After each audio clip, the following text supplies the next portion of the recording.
Bismillahirrahmanirrahim. Assalamualaikum warahmatullahi wabarakatuh. Waalaikumsalam warahmatullahi wabarakatuh. Baik, hari ini kita akan melaksanakan bincang-bincang santai dengan teman-teman salah satu pengurus Serikat Pekerja Aneka Industri Federasi Serikat Pekerja Metal Indonesia FSMI, yaitu Bung Wahyuna. Wahyu. Bagaimana kabar Bung Wahyu? Alhamdulillah kabar baik. Alhamdulillah. Cuman sedikit yang sakit hatinya ini. Sakit karena apa ini? Terkait Karena dengan kebijakan pemerintah yang menaikkan UMP atau UMR sebesar 1, sekian lah. itu yang akan menjadi salah satu topik pembahasan kita pada hari ini. Jadi sebelumnya saya perkenalkan, ini adalah Bung Wahyu, wakil kedua-dua pengurus unit kerja Serikat Pekerja Aneka Industri Federasi Serikat Pekerja Metal Indonesia. Beliau adalah salah satu pendiri PUK yang ada di Indomarko Prismatama. Betul begitu Pak? Betul ya. Kita ralat sedikit. Sebetulnya saya bergabung dengan PUK FSPMI PT Indomarko Prismatama itu setelah berdiri. Setelah berdiri, berarti bukan pendiri ya? Jadi saya bukan salah satu pendiri, hanya salah satu penikmat dari pendiri. Ya, baik. Jadi apapun itu, yang jelas teman-teman yang bergabung di Serikat Buruh adalah teman-teman yang sadar bahwa ada hak-hak yang kemudian selama ini tidak diberikan oleh perusahaan. Oke, Ya, mungkin langsung saja. Hari ini kan kita bincang santai saja. Mungkin di awal mungkin teman-teman di luar sana mungkin ingin tahu bagaimana sih sebenarnya proses Serikat Pekerja atau PUK yang ada di Indomarko, bagaimana proses yang ada di sana, apa yang menjadi kendala, terus apa yang kemudian bisa menjadi motivasi bagi teman-teman yang kemudian di luar masih belum berserikat. Karena kita tahu kan di Indomarko sendiri ada sekitar 3.000 orang pekerja di cabang Makassar ya? Ya, kurang lebih. Dan anggotanya Bapak yang berserikat berapa orang? Sekarang totalnya itu kurang lebih 300 orang. Ya, mungkin Data terupdate sekarang itu. kurang lebih 300 ya. Jadi mungkin bisa diceritakan bagaimana kemudian proses yang ada di Indomarko itu sendiri. Silakan. Ya, sebelumnya perkenalkan nama saya Bung Wahyu ya. Saya dari PUK FSMI Indomarko Prismatama cabang Makassar. Baik, teman-teman. Jadi sebetulnya proses lahirnya serikat atau PUK Indomarko Prismatama itu berawal dari beberapa teman-teman yang sadar akan pentingnya serikat. Sebelumnya kan dari 2011 Ya. PT Indomarko itu berdiri di cabang Makassar. Terus serikat sendiri tergabung dalam FSMI PUK Indomarko itu nanti lahir di 2018 tuh. 2018 ya? Iya. Berarti sudah ada sekitar 3 tahun perjalanan. Ya kurang lebih 3 tahun. Namun dalam 3 tahun itu ya kita sudah melihat banyak hasil lah dari hasil perjuangan kawan-kawan serikat. Terutama yang kemarin kita yang sekarang masih hangat itu tentang pembahasan NKR. Iya. Bagaimana terkait dengan NKR? Ya, NKR sendiri kan kita tahu bahwa nilai dia singkatan ya, NKR itu nilai kurang lebih. Nilai kurang lebih. Iya, yang ada pada PT Indomarko Prismatama. Kenapa bisa ada nilai kurang lebih? Nah, itu permasalahannya. Kan begini. Barang yang masuk terus barang yang keluar. Kadang-kadang datanya tidak terinput. Makanya kadang-kadang barang ada yang tertinggal atau salah kirim. Terus Yang jadi masalah, kadang-kadang teman akan dibebankan biaya kehilangan barang itu. Entah barang itu hilang karena memang tidak dikirim ke toko atau adanya sindikat kriminal ya. Jadi mohon maaf ya, ini maksudnya kita mencurigai ya adanya indikasi fraud atau pencurian yang dilakukan oleh beberapa oknum. Yang jadi permasalahan ialah bahwa semua kerugian itu kita tanggung bersama. Jadi meskipun bukan kita yang bekerja di sana, saya berbeda bagian, saya juga harus ikut menanggung seperti itu ya. selagi Anda masuk dalam struktur warehouse. Itu warehouse apa? Seperti apa warehouse? Warehouse itu bahasa dia gudang ya, gudang. Oh, gudang, tempat penyimpanan barang itu. Tempat penyimpanan dan tempat packing akan dikirim ke gerai atau toko-toko Indomaret. Terus. Nah, yang jadi masalah, ada teman yang tidak berhubungan langsung dengan barang itu diikutkan dalam beban NKL. Saya kasih contoh ya. Ya. Teman-teman kami kerjanya hanya taruhlah dia melas barang rusak, inventaris DC atau kantor. Hari-hari dia tidak menyentuh barang, hanya mengelas. Tiba-tiba DC atau manajemen mengeluarkan NKL nilai kurang lebih kita 300 juta contoh. Ya. Setiap karyawan akan dikenakan 1 juta per orang. Maka teman-teman yang tadi kerjanya hanya mengelas, itu pun diikutkan dalam beban pertanggungjawaban barang hilang. Cuci kontainer, Bu. Kan bagaimana mungkin seorang dikatakan bersalah kalau tidak bisa dibuktikan? Saya tiap hari masuk kerja hanya sebatas mengelas, bukan mengirim barang ke toko. Nah, tiba-tiba minus, saya pula dibebankan. Kan, ya. Nah, melihat situasi tersebut, sebenarnya apa landasan atau teman-teman PUK ini kemudian komplain persoalan hal itu? Artinya kan apa yang kemudian menjadi upaya teman-teman? Karena saya masih dengar bahwa proses itu masih ada. Beberapa teman-teman yang pernah saya tanya bahwa NKD itu masih ada. Nah, apa yang kemudian langkah teman-teman Serikat Pekerja di Indomaret ini untuk menanggapi hal tersebut? Oh ya, baik. Menanggapi tentang masalah NKD itu kami terus berupaya meminimalis mungkin agar supaya NKD itu bisa hilang. Dengan cara? Ya, kita protes, kemudian kita kasih somasi kepada manajemen bahwa tidak boleh ada yang namanya tanggung rente sebelum dia bisa membuktikan bahwa orang itu bersalah. Nah, seperti itu. Iya kan begini. Negara kita kan dengan hukum, semua orang yang bersalah akan dikenakan hukum. Ya, Ya itu betul poinnya. sekali. Terus teman-teman yang tidak terbukti melakukan kesalahan, di justice bahwa kamu mesti tanggung 1 juta. Ini contoh ya. Nah, dasarnya manajemen untuk memberikan sanksi kepada teman-teman bahwa you mesti tanggung 1 juta itu di mana? Betul negara kita memakai asas praduga tak bersalah. Praduga tak bersalah bisa dilakukan kalau kita curiga terhadap orang. Ya. Sekarang Anda curigai karyawan sendiri. Bagaimana mungkin seorang atasan mencurigai bawahannya, bahkan menuduh bawahannya telah mengambil barang? Kan tidak mungkin. Semestinya manajemen atau taruhlah atasan-atasan memberikan rasa nyaman terhadap karyawannya untuk kerja, bukan menjustis karyawannya telah melakukan pencurian. Saya tidak bermaksud bahwa manajemen telah menuduh karyawan mencuri, tapi ke arah sana ada. Caranya mereka melakukan pemotongan sepihak gaji. Oh, begitu ya? Iya, tanpa ada persetujuan. Itu sudah melanggar itu.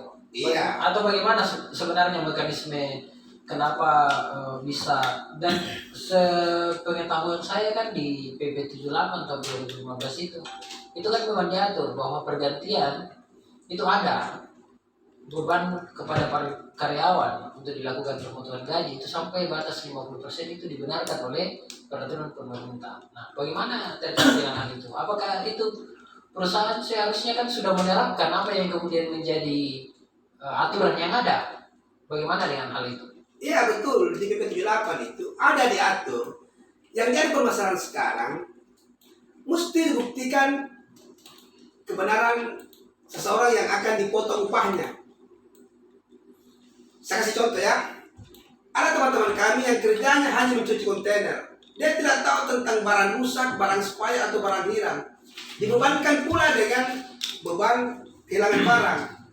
Harusnya manajemen bisa membuktikan bahwa Anda telah melakukan kesalahan atau di zonanya yang berhubungan dengan barang itu melakukan apa baik apa namanya, barang itu pecah, rusak, nah itu baru bisa dikatakan bertanggung jawab atas barang yang dititipkan.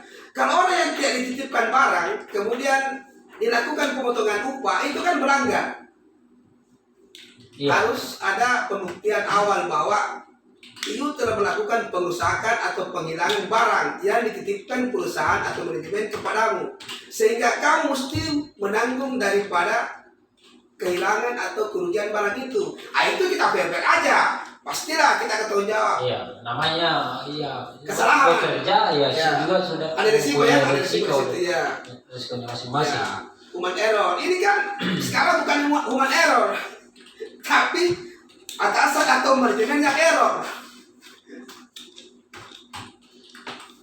Jadi apa sikap selanjutnya, apa yang akan dibangun oleh teman-teman PUK ini menanggapi hal-hal seperti itu? Ya, kita terus akan menampung semua keluh kesah teman-teman, termasuk permasalahan NKL ini, karena ya sampai sekarang kan teman-teman terus masih berjuang, masih berupaya untuk menghilangkan yang namanya NKL itu. Ya, sebagai salah satu pengurus, tentulah kami terpanggil untuk mendengar atau menampung seluruh aspirasi teman-teman kami, keluh kesah mereka, apa permasalahannya. Permasalahan terbesar yang ada di tempat kami, di PUK kami, yaitu permasalahan NKL. Itu yang menjadi catatan kita, bahwa ada persoalan NKL di sana, nilai kurang lebih yang kemudian itu dibebankan kepada pekerja. Iya. Oke.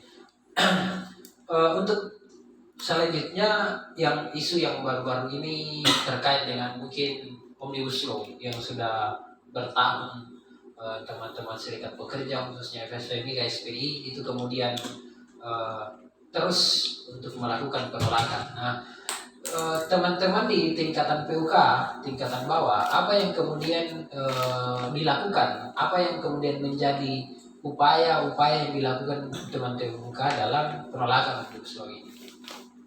Iya, kami ya sebagai pengurus daerah, kami terus akan berupaya bagaimana mungkin agar supaya ini permasalahan Omnibus Law ini ya kalaupun tidak bisa dihilangkan, setidaknya terkhusus di klaster ketenagakerjaan itu bisa direvisi oleh pemerintah. Karena iya, karena di situ kan kalau kita pelajari itu Omnibus Law sebenarnya bukan menguntungkan kaum buruh, malah mempermiskin kaum buruh yang ada di Indonesia khususnya ya. Iya, tapi kan kemarin Omnibus Law disahkan menurut pemerintah, khususnya Menteri Perekonomian mengatakan bahwa ketika Omnibus Law ini digunakan maka investasi asing itu masuk, dan terbukti rata-rata investasi, pertumbuhan investasi di Indonesia itu meningkat pasca Omnibus Law ini. Bagaimana teman-teman serikat pekerja melihat keobjektifan data tersebut, bahwa memang hadirnya Omnibus Law memang mendatangkan manfaat, salah satunya adalah investasi. Ya begini ya. Jadi kalau kita membandingkan sesuatu, kita jangan hanya melihat satu sisi saja ya. Mungkin yang pemerintah lihat hanya investor atau para pendana modal yang masuk itu memang banyak. Tapi dampak dari kedatangan mereka itu pemerintah seolah-olah tutup mata. Saya kasih contoh ya, satu. Sekarang tingkat pengangguran di Indonesia bertambah atau tidak? Bertambah. Kemarin data statistik itu menyatakan pengangguran di Indonesia bertambah.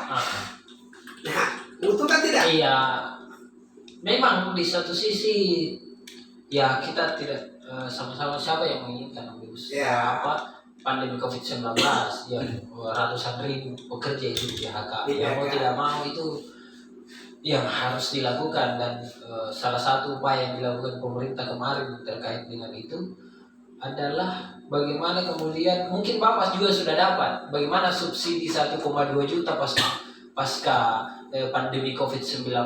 Nah, itu kan salah satu bagian dari upaya pemerintah bagaimana kemudian menguatkan teman-teman pekerja agar daya belinya itu meningkat. Iya. Bagaimana menanggapi hal itu? Iya betul. Kemarin ada beberapa, tapi tidak semua ya, ada beberapa teman-teman yang dapat itu PSU, bantuan subsidi upah senilai kurang lebih ya 1 rumah ya. Iya. Tapi kita mesti lihat, itu hanya ada beberapa teman yang hanya dapat sekali saja. Sekali dalam setahun, 1,2 dalam setahun, itu bisa bertahan atau tidak? Tidak. Kan Iya. begitu. Memang kalau tujuan pemerintah kan agar gairah daya beli masyarakat itu kan meningkat. Artinya kan perlu disentuh, tidak untuk menjamin secara keseluruhan. Iya betul, kan begini. Pemerintah harusnya memakai apa yang diamanatkan oleh Undang-Undang Dasar 1945. Negara kita mengatakan fakir miskin, rakyat miskin, pengangguran itu dijamin kesejahteraan hidupnya oleh pemerintah. Iya. Di dalam undang-undang dinyatakan bahwa dengan selamat sentosa mengantarkan rakyat Indonesia ke depan gerbang kemerdekaan Indonesia yang merdeka, bersatu, berdaulat, adil dan makmur. Sekarang kita tanya, Indonesia sudah memasuki adil dan makmur? Iya, memang kalau berbicara adil dan makmur, ya kan kita bicara secara keseluruhan. Tidak mungkin, bahkan akan susah dengan jumlah penduduk masyarakat kita itu di Indonesia sekitar 250 juta orang dengan wilayah yang berbeda-beda, dengan suku, ras dan agama yang sangat beragam, sehingga itu menyulitkan pemerintah untuk membangun kesejahteraan itu. Tetapi proses dan upaya untuk kesejahteraan itu timbul. Nah, bagaimana teman-teman menanggapi seperti itu? Iya, harusnya pemerintah sekarang tidak dulu memakai undang-undang Omnibus Law. Karena salah satu upaya pemerintah untuk mempermiskin maka mempermudah dilakukannya PHK ialah dengan berlakunya undang-undang Omnibus Law ini. Kita tahu kan ada beberapa yang direvisi dari Undang-Undang 13. Nah, Itu kemudian direvisi oleh Undang-Undang Omnibus Law ini yang katanya undang-undang cipta kerja yang menciptakan lapangan kerja cukup banyak. Betul. Permasalahan sekarang ialah tidak adanya jaminan masa depan terhadap pekerja yang bekerja. Terkait masalah upah, terkait masalah pesangon, hari tua kan orang kalau sudah pensiun, kalau hanya bekerja di level perusahaan, level menengah ke bawah jabatannya, itu tidak ada jaminan bahwa dia akan sejahtera tanpa mendapatkan modal atau pesangon dari hasil kerjanya ketika memasuki masa pensiun. Nah itu kan sekarang kalau kita melihat di Undang-Undang Omnibus Law ini, bahkan pesangon pun dikurang menjadi 50%. ya. Nah, taruhlah seumpama orang, ya kalau kita mempelajari Undang-Undang Omnibus Law ini, seseorang yang bekerja dari 10 tahun, kalau misalkan kita hitung pesangonnya, ini contoh ya, pesangonnya 50 juta seumpama. Di Undang-Undang Omnibus Law itu akan dikurangi 50%, berarti tinggal 25 juta. Nah itu juga yang kita tuntut, karena kesejahteraan orang setelah pensiun kan mesti diperhatikan, bukan malah dikebiri atau dikurangi haknya. Iya, yang memang menjadi menarik di Omnibus Law adalah teman-teman itu hanya melihat kekurangannya. Namanya produk undang-undang, ya, dia memang memiliki kekurangan dan kelebihannya masing-masing. Yang menjadi soal adalah di PP 37 tentang kehilangan pekerjaan, pemerintah ada jaminan. Jaminan Jadi kehilangan pekerjaan, ya, jaminan ya. baru. Jadi meskipun salah satu tujuan daripada hadirnya pesangon, nilai pesangon itu adalah ketika pekerja ini itu tidak mendapatkan upah karena di PHK, itu kemudian memiliki uang setidaknya untuk biaya hidup keluarganya sampai mendapatkan pekerjaan baru atau kamu buka usaha baru. Nah, kenapa kemudian nilai pesangon itu dikurangkan? Karena melihat ada PP 37 terkait dengan kehilangan pekerjaan. Jadi teman-teman yang ter-PHK itu dijamin oleh negara untuk dipekerjakan kembali maupun kehidupan keluarganya. Nah, itu yang teman-teman serikat buruh tidak lihat.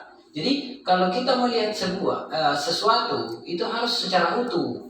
Kita tidak bisa hanya melihat PP 34, 35 dan 36, tetapi ada PP 37 yang mengatur hal itu. Dan saya rasa itu baik untuk ketenagakerjaan kita di Indonesia.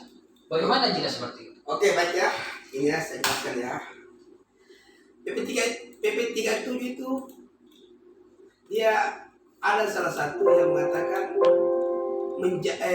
jaminan kehilangan pekerjaan. Betul, teorinya bagus. Tapi pelaksanaannya apakah berjalan atau tidak? Nah, itu yang kemudian menjadi kendala. Kenapa?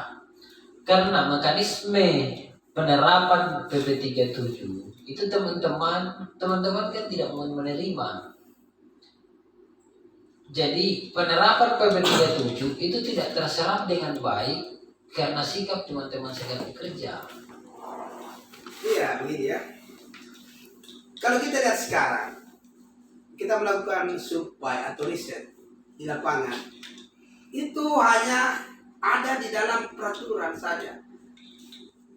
Pelaksanaan di lapangan nol, bahkan ya boleh dikatakan 0%. Sekarang kita lihat pengangguran, apakah dijamin sekarang oleh pemerintah? Apakah dijamin akan mendapatkan lagi pekerjaan? Apakah pemerintah bisa menjamin terhadap orang yang di PHK di satu perusahaan, kemudian dijamin akan mendapatkan lagi pekerjaan di tempat lain? Atau dijamin hidupnya? Kan pemerintah mesti menjamin orang yang ter-PHK, seumpama dia seorang ayah, dia mesti menjamin bapak itu untuk tetap mendapatkan upah sebelum dia bekerja. Sekarang kan tidak. Kemarin saya jalan-jalan di tempat kami di kawasan Industri Makassar, Kima Makassar, melihat bahkan ada yang di PHK. Setelah di PHK mereka mencari kerja itu sepertinya sulit sekali. Karena Ya salah satunya ya pertama faktor usia, yang kedua skill, yang ketiga ya mesti ada, ya nggak tahu sekarang kan kisi-kisi di bawah meja, maksudnya harus ada orang dalam lah yang bisa membantu. Nah itu kan bukan jaminan. Kalau pemerintah mengeluarkan suatu jaminan, dia tidak mesti setengah mati mencari pekerjaan. Dia mesti buat PP baru mengatakan bahwa setiap orang di PHK kalau memenuhi syarat langsung kerja. Karena kan tidak, kita lihat. Nah itu yang jadi permasalahan teman-teman. Maka dari itu kami dari serikat terkhusus FSPMI yang tergabung dalam KSPI itu menolak dengan tegas akan diberlakukannya undang-undang Omnibus Law. Betul memang tadi Bung mengatakan bahwa telah di-taking atau ditandatangani oleh pemerintah ya. Tapi ini masih ingkrah. Jadi sesuatu yang belum ada putusan hukumnya yang tetap itu masih berproses. Jadi sebetulnya perusahaan-perusahaan itu belum bisa menerapkan undang-undang Omnibus Law di perusahaannya. Karena pemerintah, walaupun pemerintah telah menandatangani, tapi kekuatan hukumnya kan belum ada. Saya kasih contoh misalkan, seorang tersangka pencurian dititip oleh hakim, oleh jaksa di lembaga pemasyarakatan ya. Itu dia belum status narapidana karena belum ada keputusan pengadilan. Dia masih tersangka atau terduga, belum masuk kategori narapidana, kan belum mempunyai kekuatan hukum. Jadi dia belum bisa disebut sebagai warga binaan lapas. Sama dengan kedudukannya dengan undang-undang Omnibus Law ini. Dia kan masih berproses. Kan kita tanya kepada pemerintah DPR, apakah sudah mempunyai ketetapan hukum? Kan belum. DPR MK masih menguji. Nah, maka dari itu sesuatu yang belum mempunyai kekuatan hukum itu belum bisa diterapkan.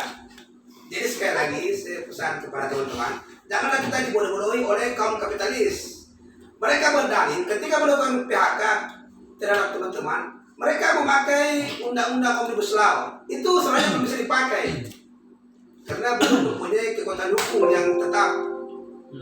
Ya itu sih saya pesan kepada semua pengurus-pengurus serikat bahwa janganlah sampai kita dibodoh-bodohi oleh manajemen untuk saat sekarang ini.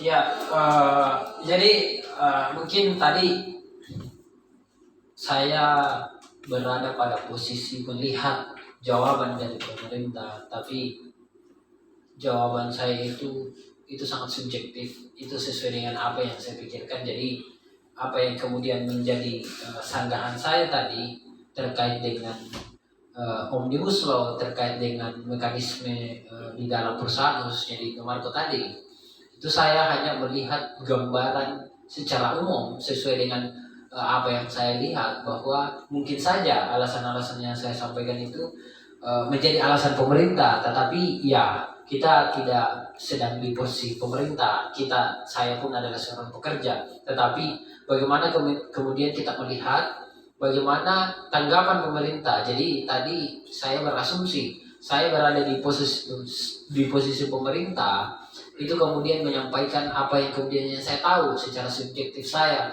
melihat mungkin saja hal-hal yang saya sampaikan itu yang kemudian menjadi alasan pemerintah. Jadi kita lanjut lagi.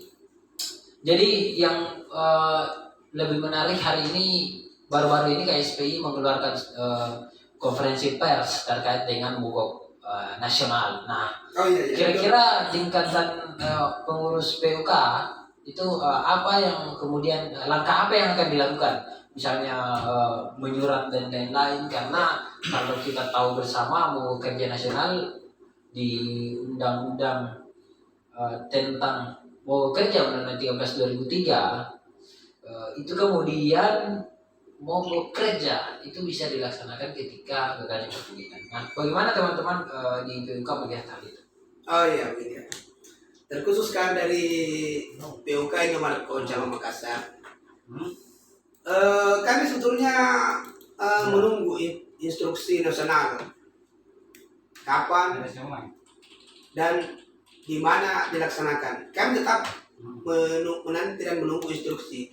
Tapi pada intinya prosesnya kami tetap melakukan penyuratan. Mogok sebenarnya itu bukan mogok gagalnya perundingan, tapi kami mogok atas penolakan kebijakan pemerintah. Nah, itu. Dan itu sah bagi sah. menurut teman-teman di ini.